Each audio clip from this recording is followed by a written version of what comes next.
हरे कृष्णा कृष्ण कृष्ण हरे हरे, हरे राम राम राम हरे हरे। जय जय श्री चैतन्य, जय हो नित्यानंदा, जय अद्वैत चंद्र, जय गौर भक्त वृंदा। जय जय श्री चैतन्य, जय हो नित्यानंदा, जय अद्वैत चंद्र, जय गौर भक्त वृंदा। जय जय श्री चैतन्य, जय हो नित्यानंदा, जय अद्वैत चंद्र, जय गौर भक्त वृंदा। हरे कृष्ण। आप से भक्तों का एक बार फिर से बहुत बहुत हार्दिक स्वागत, अभिनंदन, और आप सभी को मेरा प्रणाम। हम लोग चैतन्य भागवत का रसास्वादन कर रहे हैं। महाप्रभु की इच्छा और महाप्रभु की क्रियाएं, महाप्रभु की वाणी, हर एक तरीके से हम महाप्रभु के भाव को, महाप्रभु के मूड को, महाप्रभु की लीलाओं को, महाप्रभु के संबंधों को पढ़ रहे हैं, सुन रहे हैं, और एक अच्छा भक्त होने के गुणों को अपने अंदर आत्मसार करने की प्रेरणा भी ले रहे हैं।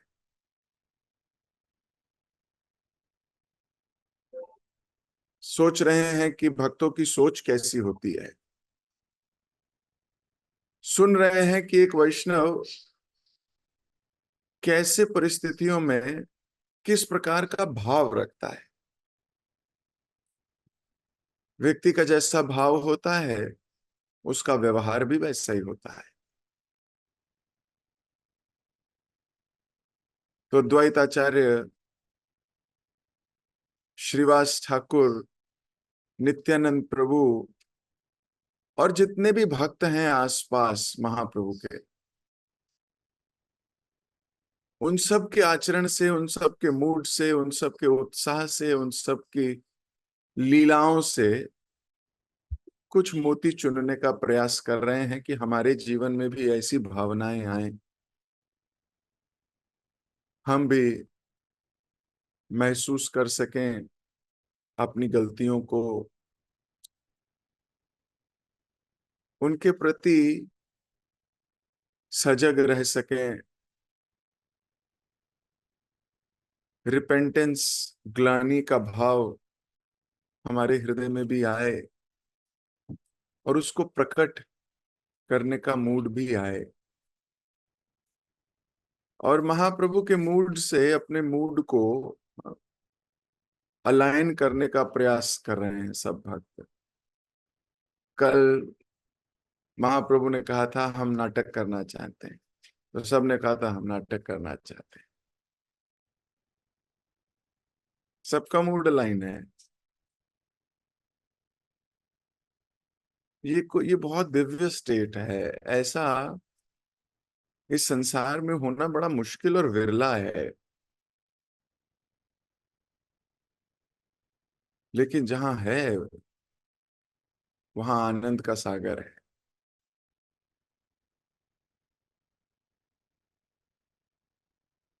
तो किसी को भी स्त्री बनने में भी कोई लज्जा नहीं आ रही। जनरली देखा गया है पुरुष को पुरुष वाले रोल ही मिलते हैं, लेकिन अगर स्त्री का रोल मिलने पर भी वो एकदम एंथुजियास्टिक रहे तो ये बड़े अच्छे लक्षण हैं। तो कल महाप्रभु रुक्मिणी के भाव में स्टेज पर आकर ऐसी लीला कर गए कि सब भाव विभोर हो गए और सब हरि बोल कह के आनंद लेने लगे। हम्म।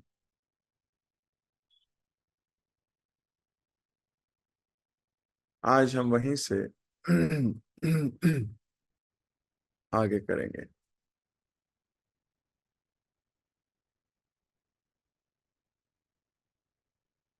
भगवान विष्णु ने पूर्व युगों में मोहिनी मूर्ति का रूप लेकर शिव जी को भ्रमित किया था।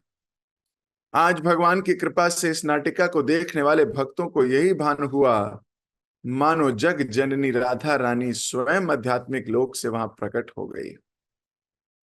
दूसरे शब्दों में वे काम वासना से लेश मात्र भी प्रभावित नहीं थे। अपने प्रिय महाप्रभु को लक्ष्मी देवी की भूमिका में देखकर अद्वैत आचार्य एवं अन्य सब भक्त भगवत प्रेम की दिव्य तरंगों में बहने लगे।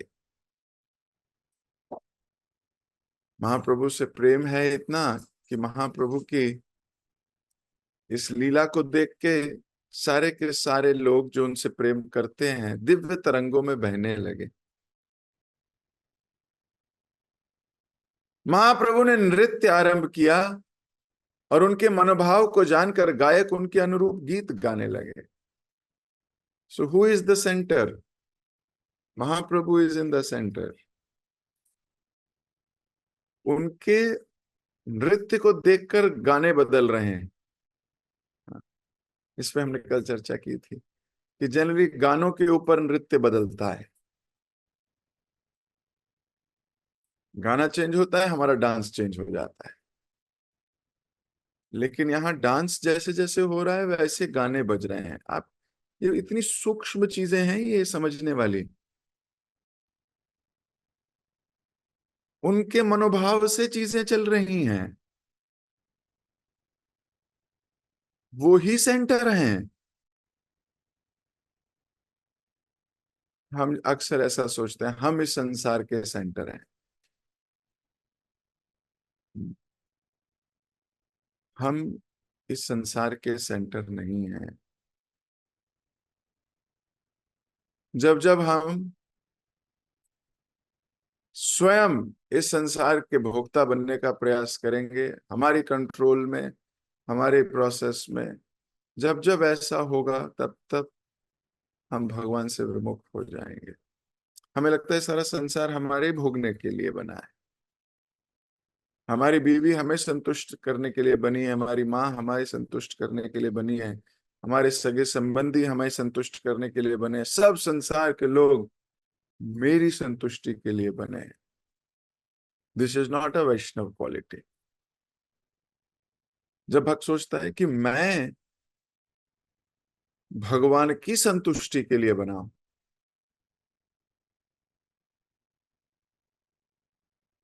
He is the centre, Mahaprabhu is the centre. वो चाह रहे हैं ऐसे डांस करना, हमारा गाना वैसे हो जाएगा। हम अपने मूड को चेंज करेंगे, हम अपने भाव को चेंज करेंगे। अधिकांश लोग ऐसा कर नहीं पाते, लेकिन जो कर पाता है वो विशेष है।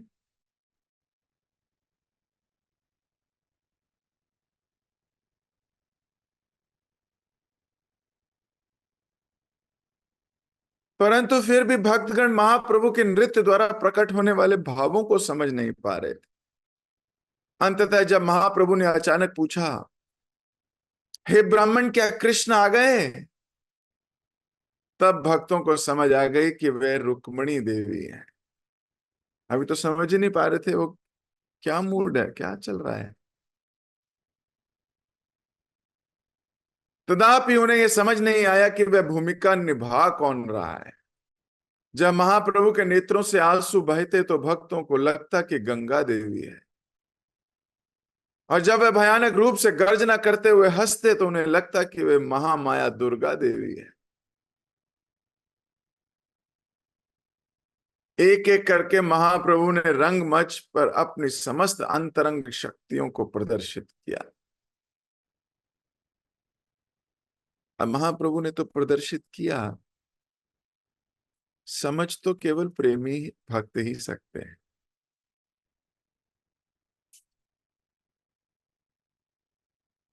जिसमें प्रेम नहीं वो देखेगा बोलेगा अरे कभी हंस रहा है, कभी ऐसे, मतलब कौन क्या है, क्या ही कर रहे हैं यार, ये कोई ऐसा सिस्टम थोड़ी है ये। आप स्टेज पे खड़े हो, आप स्टेज की गरिमा को समझो। आप अपने रोल में तो रहो। होंगे महाप्रभु, लेकिन रोल तो समझोगे। ये सब बेकार की बात, किसी को स्मरण नहीं आती। जो भक्त है वो तो, उसको तो वो जो कर रहे हैं वो ही अच्छा है। अभी रो रहे हैं तो लग रहा है गंगा देवी है, गंगा देवी बह रही है। गर्जना कर रहे हैं तो लग रहा है दुर्गा रह रही है। जब महाप्रभु ने पुकार लगाते हुए कहा, दादी अम्मा चलो वृंदावन चलें, तब भक्त को समझ आया ये तो गोपी है। नित्यानंद प्रभु ने गोपी भाव में नृत्य कर रहे महाप्रभु का पूरा साथ दिया। तो अभी कंफ्यूजन है, ये रुक्मणी है, गंगा है, दुर्गा है, लक्ष्मी है, या कोई गोपी है। और नित्यानंद प्रभु साथ में बिल्कुल गोपी के भाव में नृत्य कर रहे हैं।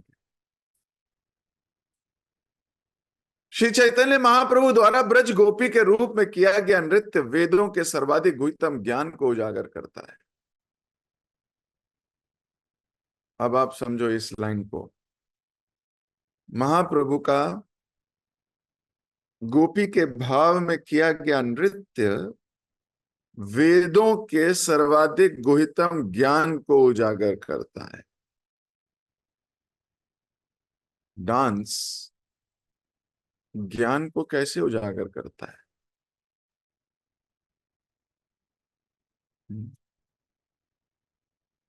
नृत्य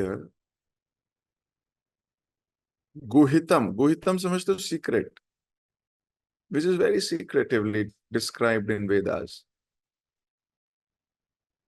और वो भी विच सीक्रेट? सर्वाधिक, top most secret. How can you give a top most secret? Through dance.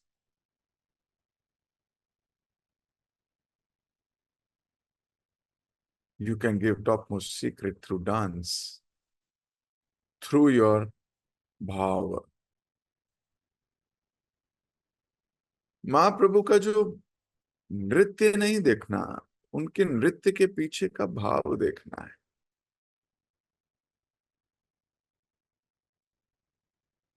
भक्त लोग डांस करते हैं केवल अच्छी डांस करने के लिए नहीं, सबको पता लगेगा I am a good dancer. No, उनके उसके पीछे का भाव क्या है डांस का। जिनकी भक्त दृष्टि है वो डांस के पीछे का भाव जान लेते हैं। मटेरियल दृष्टिकोण से केवल डांस दिख रहा है महाप्रभु का, लेकिन डांस इंपॉर्टेंट नहीं है। डांस के पीछे का क्या मूड है, क्या भाव है। तो यहां कह रहे हैं कि उनके नृत्य के पीछे का जो भाव है, ब्रज गोपी का भाव, वो सारे वेदों का सार प्रस्तुत कर रहा है कि कृष्ण भक्ति is the top most essence of all Vedas. भगवान से प्रीति, भगवान से प्रेम, भगवान से लगन, भगवान की रति, भगवान के पीछे भगवान के प्रति विरह का भाव, भगवान को मिलन की उत्कंठा, भगवान को प्रसन्न करने की भावना, तन्मयता। जब इतने सारे चीजों को अंगीकार करके कोई व्यक्ति डांस करेगा तो सोचो कैसा लगेगा।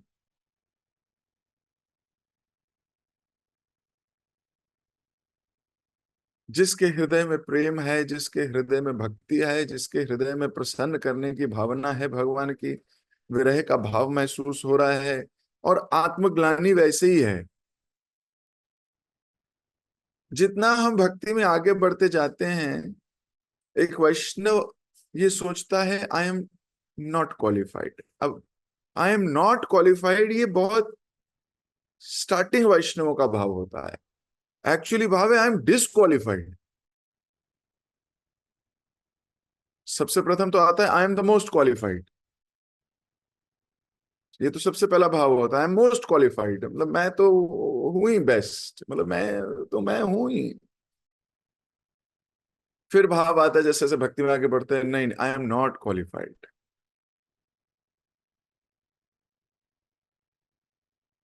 फिर और भक्ति में प्रगाढ़ता आती है तो आता है I am disqualified. Why Krishna has kept me, I am disqualified.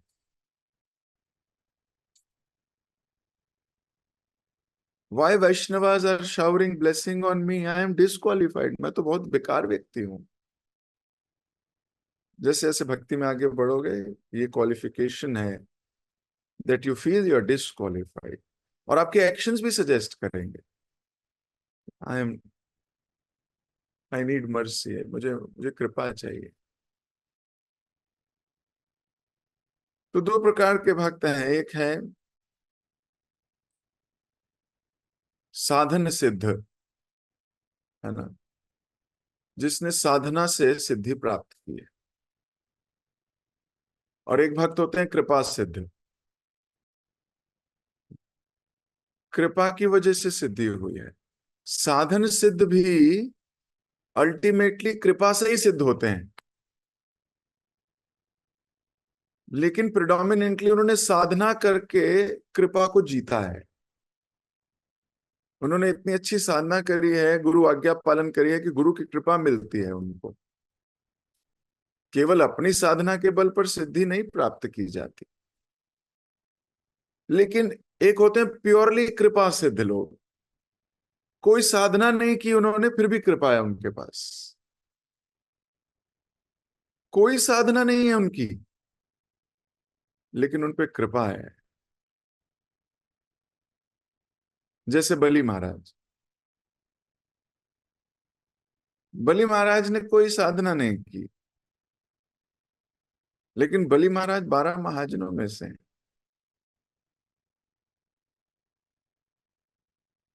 क्यों? उन पे कृपा हो गई प्रहलाद महाराज की। बलि महाराज से मिलने एक बार प्रहलाद महाराज आए थे। प्रहलाद महाराज ने भगवान से प्रार्थना की थी, हे भगवान, जिस प्रकार आपने मेरे लिए नरसिंह का रूप धारण किया, मेरे इस पौत्र के लिए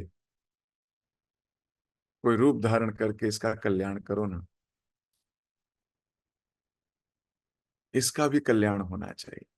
प्रार्थना की भगवान से प्रहलाद महाराज ने बलि महाराज के लिए, इसको जो देना है, जो करना है, जो करना है कीजिए, इसको अपनी कृपा दीजिए। तो कृपा सिद्ध हुए वो। उस कृपा की वजह से, प्रहलाद महाराज की कृपा की वजह से वामन देव इनके जीवन में आए। इन्हें स्वर्ग का राज मिला पहले, है कि नहीं? अब स्वर्ग का राज नहीं मिला होता तो क्या भगवान वामन का रूप धारण करके वो राज छीनने आते? आते ही नहीं। तो पहले देवताओं को पिटवाया।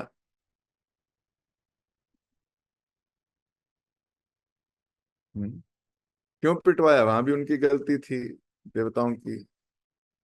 गुरु का अनादर किया था। तो एक ही तीर से दो शिकार किए। भगवान ऐसा कर सकते? तो कृपा सिद्धि की बात हो रही थी। कुछ लोग होंगे जिन पे कृपा है, उनकी साधना हो सकता है परफेक्ट फर्स्ट क्लास ना हो, बट उनके ऊपर कृपा है, कृपा सिद्ध है। तो यहां महाप्रभु ब्रिज गोपी का रूप में नृत्य करें। भाव क्या है? एक ब्रिज गोपी का। अब संपूर्ण वेदों का, शास्त्रों का, सबका सार है कृष्ण प्रेम प्राप्त करना। अगर वो दिख रहा है प्रेम किसी के व्यवहार में, किसी की बातचीत में, किसी के डांस में, किसी की सर्विस में, कई भक्त आप देखोगे वो सेवा करते हैं, बहुत प्रेम दिखता है, बड़े प्रेम से।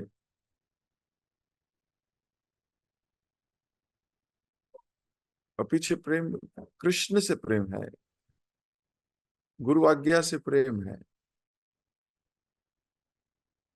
सब भाप पी लेते हैं, सबके पास भगवान ने शक्ति दी भापने की। अब यहाँ पर महाप्रभु का नृत्य जो है वो इतने प्रेम से किया जा रहा है, किसके भाव में? गोपी के भाव में, यानी कि शुद्ध भक्त के भाव में।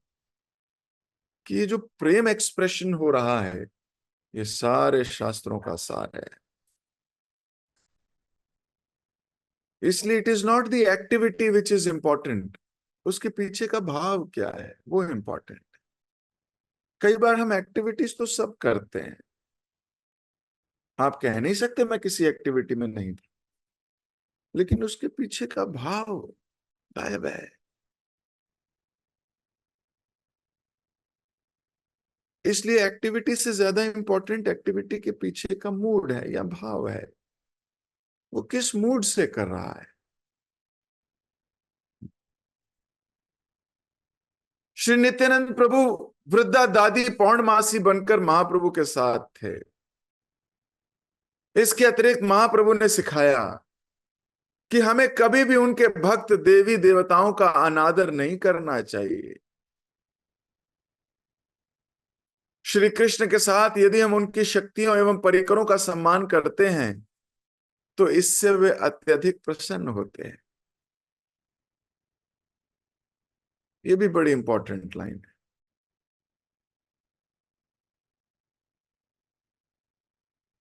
देवी देवताओं का आदर होना चाहिए।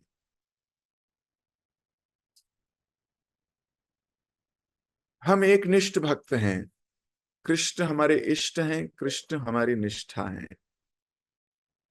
लेकिन इसका अर्थ ये नहीं कि हम देवी देवताओं का अनादर करें।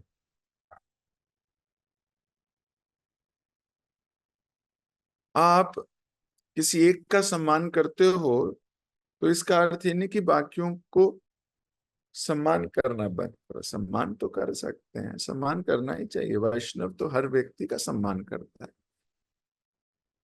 वो तो अब भक्त से भी प्रेम से बात कर जाता है।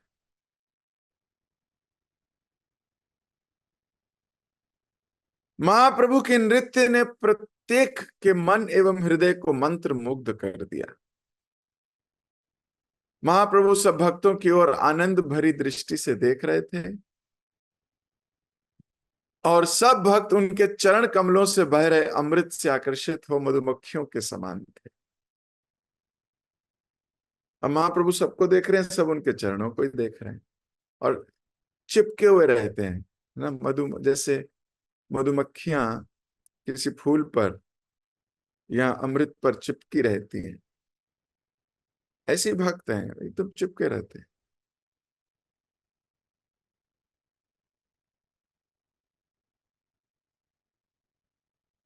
वास्तविकता यही है, जिस दिन हम ये स्वतः वाला प्यार ले आए हम जीत जाएंगे।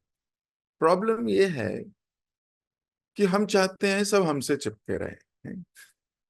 हम वो मधुमक्खी नहीं बनना चाहते जो किसी और पे चिपके। एकदम से कॉन्शियसनेस पे एक प्रहार है ये। Nobody wants to become Hanuman.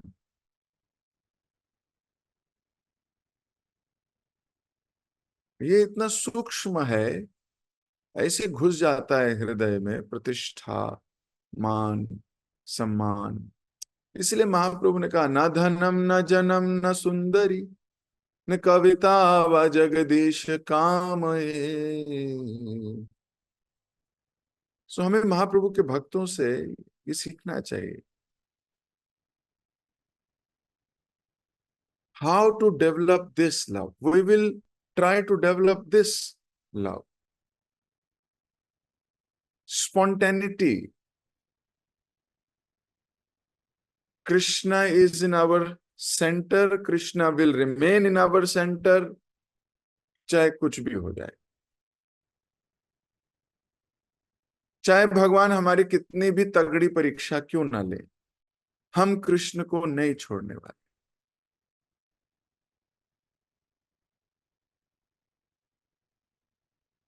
बिल्कुल नहीं छोड़ने वाले।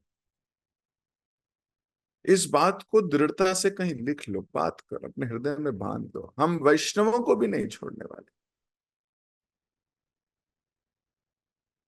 क्योंकि यूं तो कहने वाले बहुत हैं, हम कृष्ण भक्त हैं, हम कृष्ण भक्त हैं, हम कृष्ण, हम कितने प्रचार करने निकलते हैं, मिलते हैं।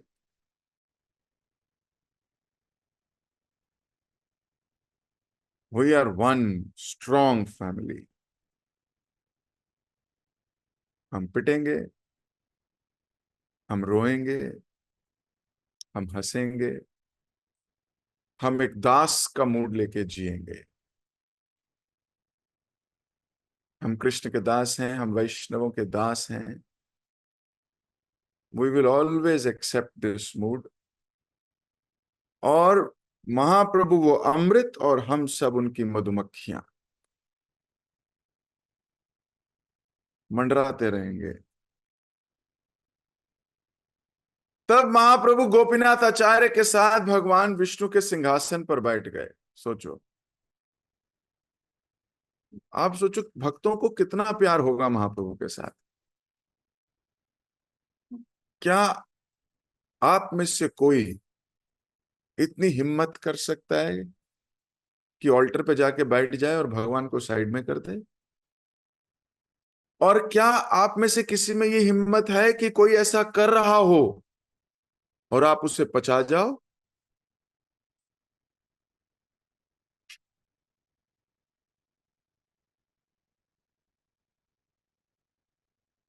प्रेम का आलम देखिए। आपके सामने कोई ऐसा कर जाए और आप उसको डाइजेस्ट करके नाचो, फिर तो आप क्या कहोगे? अरे ये शास्त्र विरुद्ध है, ये अहंकार है। लेकिन भगवान को तो आपके दिमाग से समझा ही नहीं जा सकता, ना ही वैष्णवों को समझा जा सकता। वो तो प्रेम की आंख से दिखते और समझे जाते हैं। इसलिए जो जिसकी प्रेम की आंख नहीं है, वो डाइजेस्ट ही नहीं कर पाएगा। वो कहेगा दिस इज ग्रॉसली रॉन्ग। हम भक्त महाप्रभु को भगवान मानते हैं, सच्ची बात है। लेकिन भारत के कई स्कॉलर्स, पीएचडी स्कॉलर्स, किताबें लिखने वाले, वो महाप्रभु को आज भी भगवान नहीं मानते। आप किताबें पढ़ोगे जो इस संसार में मानी जाती हैं, पढ़ाई जाती हैं स्कूली बच्चों को, वहां लिखा है संत हैं। एनसीईआरटी की किताब में भी यही लिखा है। सोचो जरा। भक्ति मूवमेंट में एक महान संत हुए, वो थे चैतन्य महाप्रभु। उनको संत बता दिया। वो संत थोड़ी हैं, वो तो संत के मूड में कृष्ण है। लेकिन ये गुहितम बात उन्हें नहीं पता, लेकिन वही सच मानते हैं वो। क्यों? क्योंकि ज्ञान मार्ग से देख रहे हैं, प्रेम मार्ग या भक्ति मार्ग से नहीं। जब जब हम ज्ञान मार्ग का सहारा लेंगे, तब तक आप तर्क में फंस जाओगे। ज्ञान मार्गी तर्क वितर्क में फंस जाता है और उसकी धारणाएं बन जाती हैं। प्रेम मार्गी कुछ नहीं देखता। इसलिए ये मूवमेंट बड़ी अलग है। असली आनंद कौन लेता है? जो प्रेम मार्गी है। अरे बोल, अच्छा, बहुत बढ़िया, चलो मजे करेंगे, यस यस यस। वो सब मजे ले रहे हैं। लेकिन ज्ञान मार्गी कहता है देयर इज समथिंग रॉन्ग। थोड़े समय पहले की बात है, मैं एक भक्त से चर्चा कर रहा था, चर्चा क्या, व्हाट्सएप पे डिस्कशन हो रहा था। वो कभी कभी क्लास में आए हैं 4-5 बार। तो उनसे मैं कुछ डिस्कशन करने लगा, तो बोलने लगे मैं तो ज्ञान मार्गी हूँ, मुझे ये समझ नहीं आता।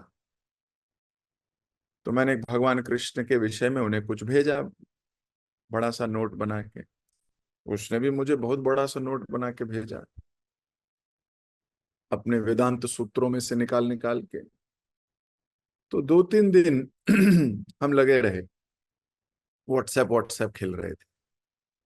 मैं प्रयास कर रहा था कि वो कृष्ण को माने, और वो शास्त्रों से तर्क निकाल के मुझे दे रहे थे कि मैं क्यों ना मानूं, कैसे ज्ञान मार्ग श्रेष्ठ है। मैं भक्ति मार्ग श्रेष्ठ की बात कर रहा था, वो ज्ञान मार्ग श्रेष्ठ की बात कर रहा था। इतने तर्क वितर्क, तर्क वितर्क। बाद में मुझे एक मैसेज लिखता है, बोलता है आई एम सॉरी, पर आज के बाद आप मुझसे बात मत कीजिएगा।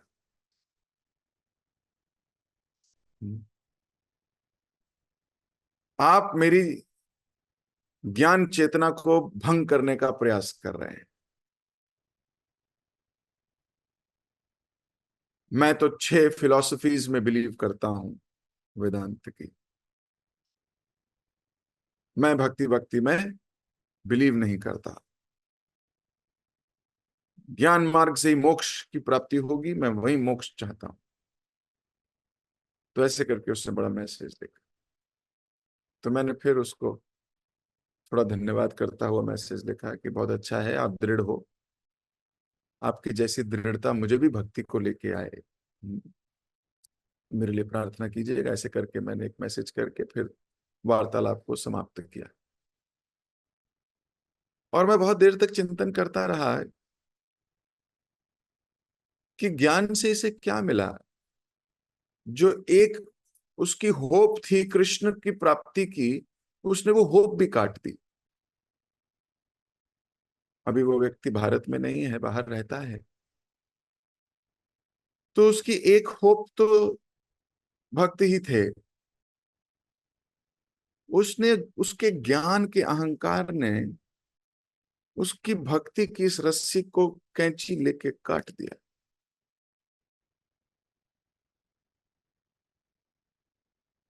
तो कई बार ज्ञान और ज्यादा नॉलेज, इंसान सोचता है मुझे सब आ गया है।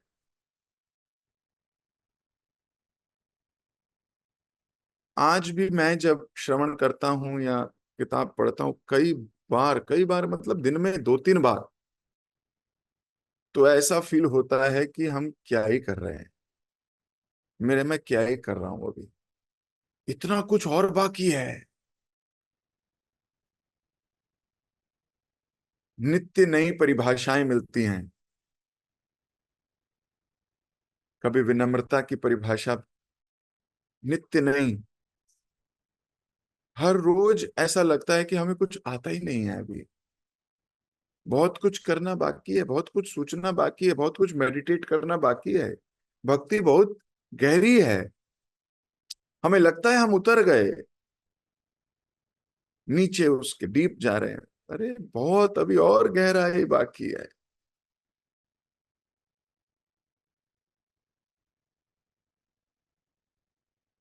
तो कब ऐसा भी होगा कि हम इसे भी पचा पाए। महाप्रभु ने हटाई भगवान विष्णु की मूर्ति और खुद जाके बैठ गए वहां।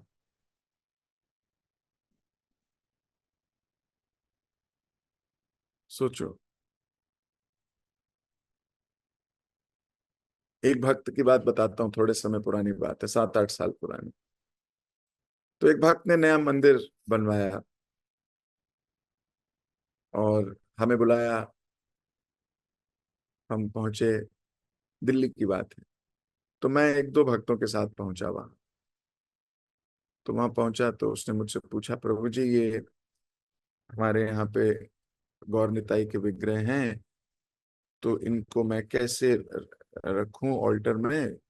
कृष्ण की फोटो है और कृष्ण तो सेंटर में होने चाहिए, गौर निताई को एक स्टेप नीचे रखूं या फोटो में रखूं, मतलब कंफ्यूजन हो रही है कि मुझे क्या करना चाहिए।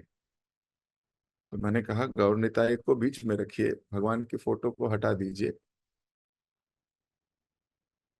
तो वो हटाने गया, तो फिर आ गया वापस, बोला प्रभु जी आप ही हटा दोगे क्या?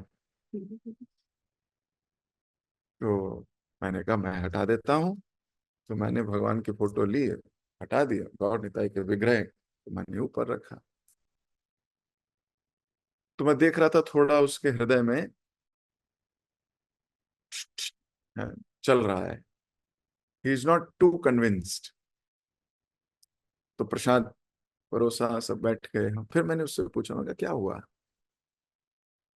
बोला प्रभु जी राधा कृष्ण के विग्रह, मतलब फोटो को हम ऐसे हटा सकते हैं क्या? और निताई को ले आए तो मतलब थोड़ा ऐसा लग रहा है कि फोटो वहीं रहनी चाहिए थी, मेरी अटैचमेंट थी या कुछ ऐसे था। तो मैं सोच रहा था देखो जीव कैसे श्रवण करने के बाद भी उसे विश्वास नहीं है कि चैतन्य महाप्रभु राधा कृष्ण स्वयं हैं। वो अभी भी राधा कृष्ण की फोटो और राधा कृष्ण के विग्रह में अंतर नहीं कर पा रहा। कितनी सूक्ष्म अटैचमेंट्स होती है।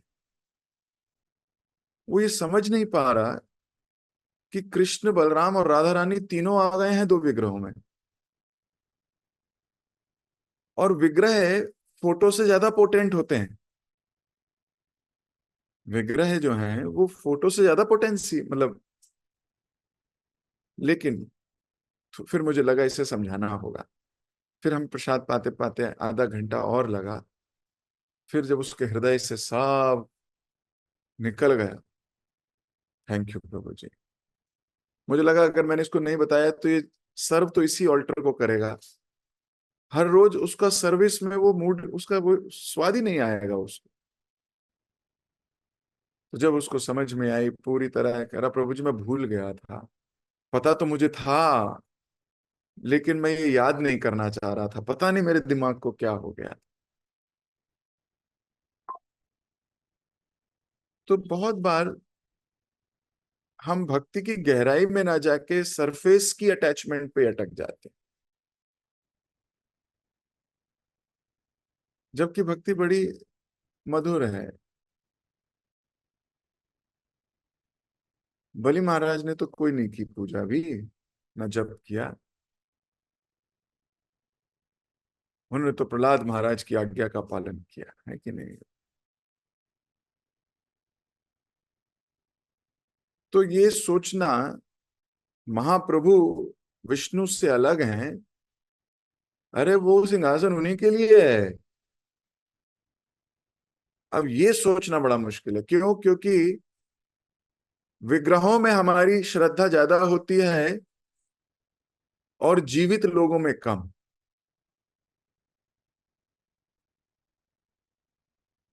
ये श्रद्धा की तो बात है। हम बोलेंगे नहीं नहीं, महाप्रभु को फिर भी ऐसा नहीं करना चाहिए।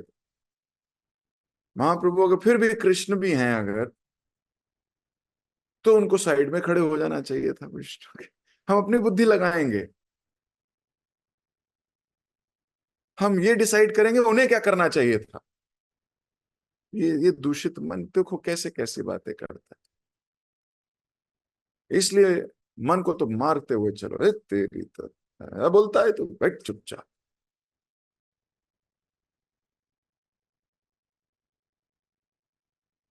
और बैठ गए हैं विष्णु के सिंहासन पर और भाव प्रकट कर रहे हैं महालक्ष्मी का। देखिए क्या लिखा है। तब महाप्रभु गोपीनाथ आचार्य के साथ भगवान विष्णु के सिंहासन पर बैठ गए। तो अकेले भी नहीं बैठे, एक आदमी को और ले आए साथ में। अब आप सोचो, चलो बाकी गए, अरे चलो खुद तो बैठ गए, समझ में आता है कृष्ण है, ये गोपीनाथ आचार्य क्या कर रहा है साथ में? ये तो अच्छा, उसको ले, मेरे को क्यों नहीं लेके गए? हैं? गोपीनाथ आचार्य को लेके, अरे नंदन आचार्य को लेके जाना चाहिए था। नंदन आचार्य का घर है यहाँ। कुछ भी, you immediately go into the calculations. Our mind immediately go into calculations. We should understand this is our disqualification. Why do we have to calculate? देखिए कितना कुछ है इसमें समझने के लिए। क्या ये हमारी पर्सनल लाइफ से रिलेट नहीं करता? कितना करता है। क्या हम कैलकुलेटिव नहीं होते? हो जाते हैं, बिल्कुल हो जाते हैं।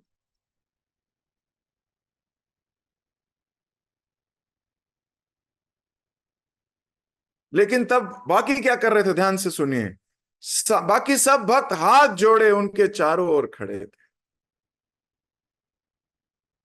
ना look at the mood off devotees. ये मूड चाहिए। देखो महाप्रभु का मूड नहीं चाहिए है, वो हो ना हो सकता। महाप्रभु तो हम है नहीं। आसपास के लोगों का मूड तो चाहिए, भक्त का मूड चाहिए। सो हाथ जोड़ के खड़े हैं। और महाप्रभु ने कहा मेरे गुणगान में मेरी स्तुति करो। चलो भाई, अब तो जो थोड़ी बहुत श्रद्धा बची थी ले ये ले भाई समझाओ यहां से कहां फंस गए। सोचो कोई बोले ऐसा, चलो अब मेरी स्तुति करो। आप बोले अरे अपनी स्तुति सुनना चाहता है? सच्ची बात है। जब दीक्षा हो रही थी, एक बार की बात है, तो गुरु महाराज दीक्षा दे रहे थे, तो एक भक्त ने नॉर्मल प्रणाम किया, पंचांग प्रणाम। महाप्रभु गुरु महाराज व्यास आसन से बोल रहे हैं ठीक से प्रणाम करो।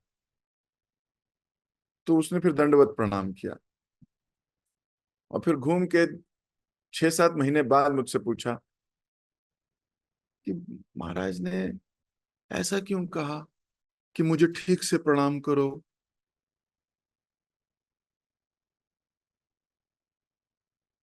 ऐसा तो मतलब थोड़ा अच्छा नहीं लगा कि महाराज ने बोला ठीक से प्रणाम करो। मुझसे ठीक से प्रणाम क्यों नहीं कर रहे? क्या महाराज अपना प्रणाम कराना चाहते हैं? मतलब क्या भाव है? तो मैंने बोला मूर्ख जीव सीखेगा कैसे? किसी को हम बोल पाए नहीं, वो गलत करता रहे ये सोच कर कि ये क्या ही सोचेगा मेरे बारे में, तो गुरु फिर समझाएगा कैसे उसको? शिल प्रभुपाद जी ने अपने भक्तों को बोला मेरी आरती करो और ऐसे गुरु पूजा करी जानी चाहिए। शिल प्रभुपाद जी ने खुद सिखाया कि मेरी पूजा कैसे हो जाने होनी चाहिए। अगर वो सिखाते नहीं तो हमें कैसे आती गुरु पूजा कैसे करनी है? अगर वो अपनी विनम्रता के भाव में रहते, नहीं नहीं मैं इन्हें कैसे बोलूं कि मेरी पूजा होनी चाहिए, मान लो, तो लोग सीखते कैसे? लेकिन ऐसा कहा किसको जा सकता है? जो अपना हो बहुत, जो जिसके मन में ये भाव ना आए कि देखना जरा क्या बोल रहे हैं, देखना जरा क्या कह रहे हैं। ये ज्ञानी है, अभी प्रेमी नहीं है। तो महाप्रभु की लीला को इसीलिए बार बार कहा गया श्रद्धा से सुनता है जो, प्रेम से सुनता है जो। हम लोगों का एकमात्र उद्देश्य है, हम श्री कृष्ण के नित्य दास हैं, हम भक्तों के गुण अंगीकार करें। हम ना तो कोई और मूड, मास्टर मूड हो, ना गुरु मूड हो, हमारा दास का मूड हो। सिर्फ यही मूड है, we are servant, we are servant, we are serving. Very simple. We don't want any other mood. तो महाप्रभु बोल रहे मेरा गुणगान करो। तो महाप्रभु कह रहे गुणगान करो, हम करेंगे गुणगान मिलके। समय हो गया, पूरा दिन। हाँ, तो मन में महाप्रभु की इस इच्छा को रखते हुए सारा दिन आप मेडिटेट कर सकते हो कि हम कैसे महाप्रभु का गुणगान कर सकते हैं। जगत गुरु श्रील प्रभुपाद की जय, श्री चैतन्य भागवत की जय, श्रील वृंदावन दास ठाकुर की जय, आप सभी गौर प्रेमी भक्तों की जय। हरे कृष्णा